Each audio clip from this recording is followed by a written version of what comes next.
report to camp today. What's the importance of that he's going to be here ready to work and not hold out? I mean, that's one of our leaders right there. And everybody in this building loves Big O. And hopefully we get him here and get him acclimated as soon as possible. We know it's definitely been a little bit different of a just locker room. You know, it's such a big dude, such a big personality, man. Brings a lot of life to the group, so we'll be happy to have him back. Practice today. I mean, pads on. You know, what's that feeling like? Get everybody acclimated. Pads on. Sun was out. It was a dog day, man. But we got through it.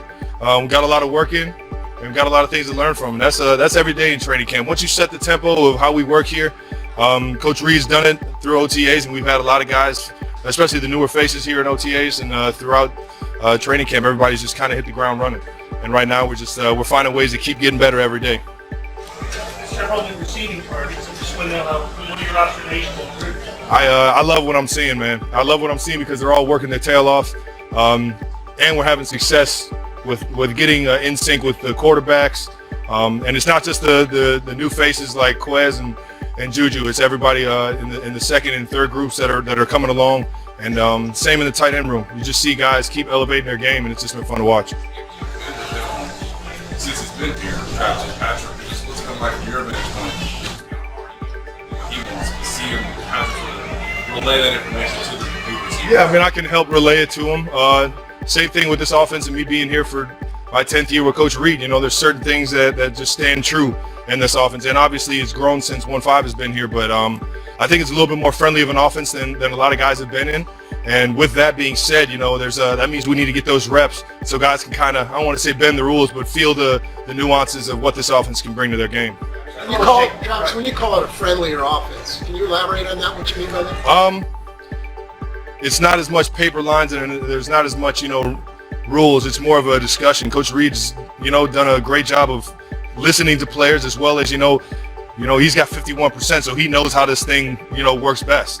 And so keeping a good, control over that and being able to give us as many routes from everywhere on the field, I mean, that's just an advantage. A lot of guys don't get the opportunity to be inside, outside, in the backfield in other offenses, and that's what you get here. Hang up right now, but Jody, prior to the quad stuff, looked like the same guy to you.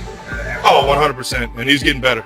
And as he grows and gets his body back into the endurance that you need as a football player, as we all do. He just tweaked something the other day, I believe, and he'll be back out there working his tail off as we know Jody does. And mentally, just being more familiar with this offense, how to run certain routes versus certain defenses. That's the biggest thing of getting all the reps that you can so that you feel comfortable doing that. After 10 years with Reed, what's that journey been like, and I guess what's left? It's a blast, man. I don't see myself going anywhere else, man. He makes the game fun. He makes the game easy on a lot of us. And on top of that, we know he's giving it his all.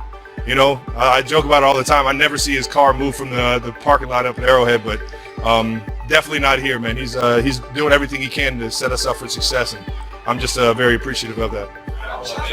He says you're wilder, probably been wilder than your brother. Is that the case? My brother has way more of a temper tantrum, or anger management, than I do. I like to enjoy myself a little bit more, but yeah, we both have different wild sides to us. Your brother, you guys are wearing the new Guardian deal. Did you see he put the bubble wrap on his Guardian cap? Yeah, you guys thought I was a prick. He's the stubborn one, man. But he's funny, man. It was a funny, funny gesture. I think that the Guardian caps are silly. I think we're just out here wearing mushroom helmets that are doing nothing but just adding weight to our heads. So hopefully we can get rid of those so we don't have to wear them again. I talked to Clyde last week and asked him about who he leans on the most, and he said he leans on you. You guys live by each other. He's always at your house. That's my guy, man. How was that mentorship going between you guys? Oh man, it's just a brotherhood. Clyde's been nothing but great people to anybody that he's ever talked to.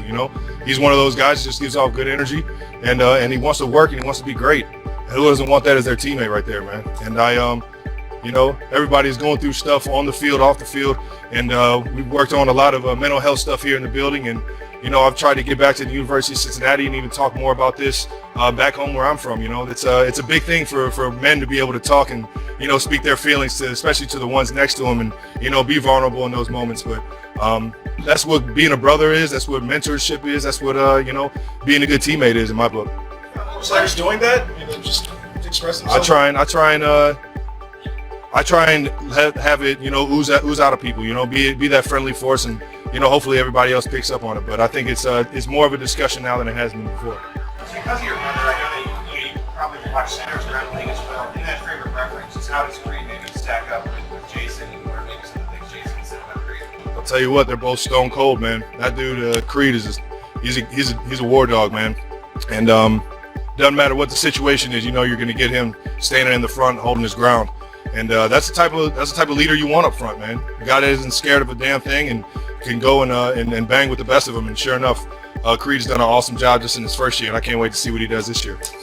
Young players in the linebackers, the secondary going up against McDuffie, Bolton, and Gay. It seems like an upgrade in athleticism. How much of a difference has it been going up against those guys in camp so far as opposed to past years? Well, I mean, Spags' defense isn't easy to learn, so they're getting challenged both mentally and physically right now, especially with the type of talent that we have on the offensive side of the ball. So everybody's working and everybody's playing fast and physical, and that's what you need. You just need confident football players out there, and the more that they get acclimated with this defense, no doubt the Spags is going to have these guys flying around playing great football. We got some dogs up front, man. We got some good guys up in the front line, especially Carl Lafagis getting in there, throwing his heavy hands around, and it's just been cool, man. It'll be good when we get Carlos in here and kind of get the whole bunch together.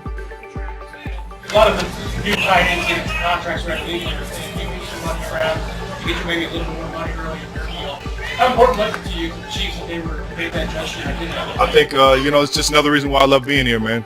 I've done everything I can to do things the right way, both on the field and in the community, and I'm going to continue to do that.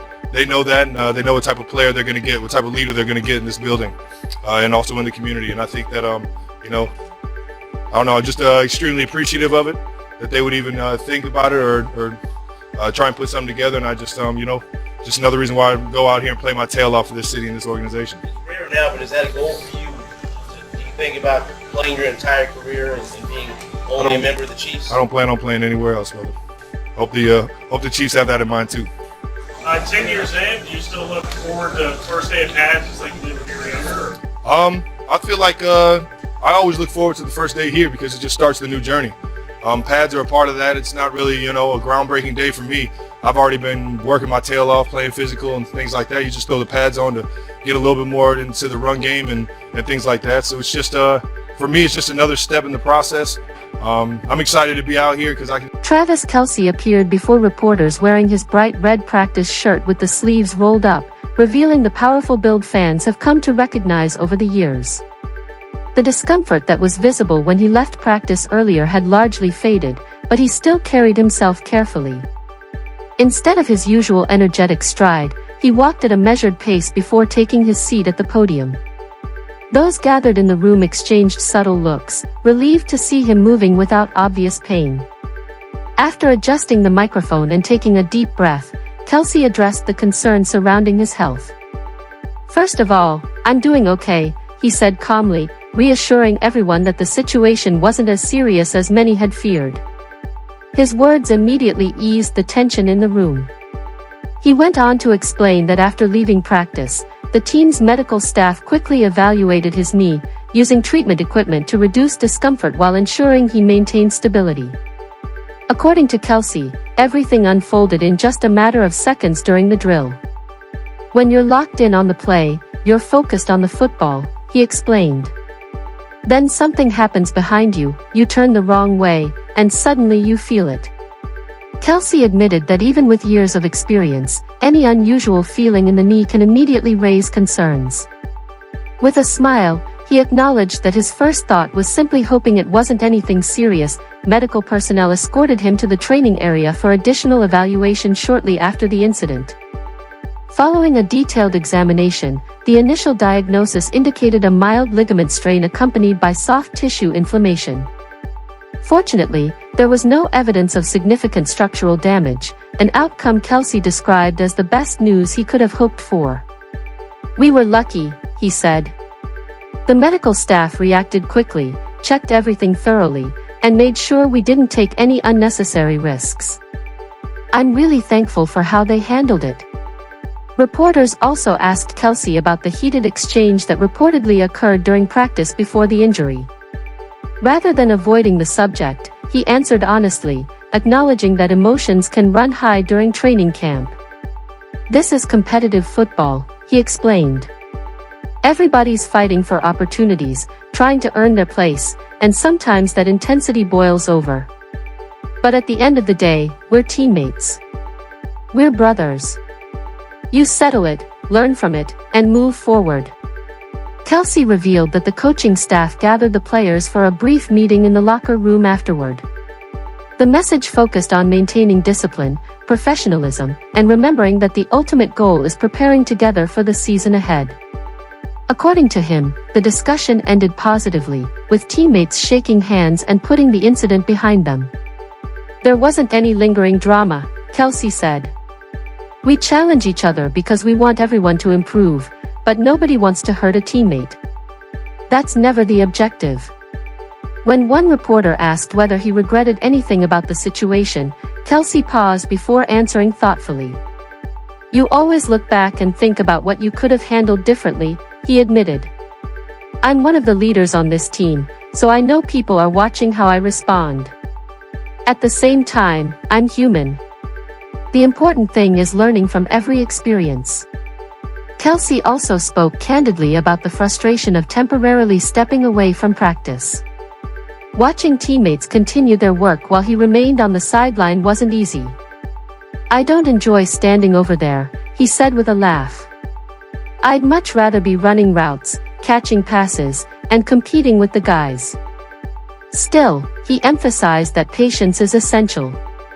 The coaching staff and medical team have created a customized rehabilitation plan designed to ensure he returns safely rather than rushing the process. His daily schedule now includes morning treatment sessions, targeted knee strengthening exercises throughout the afternoon, and extensive recovery work to reduce inflammation.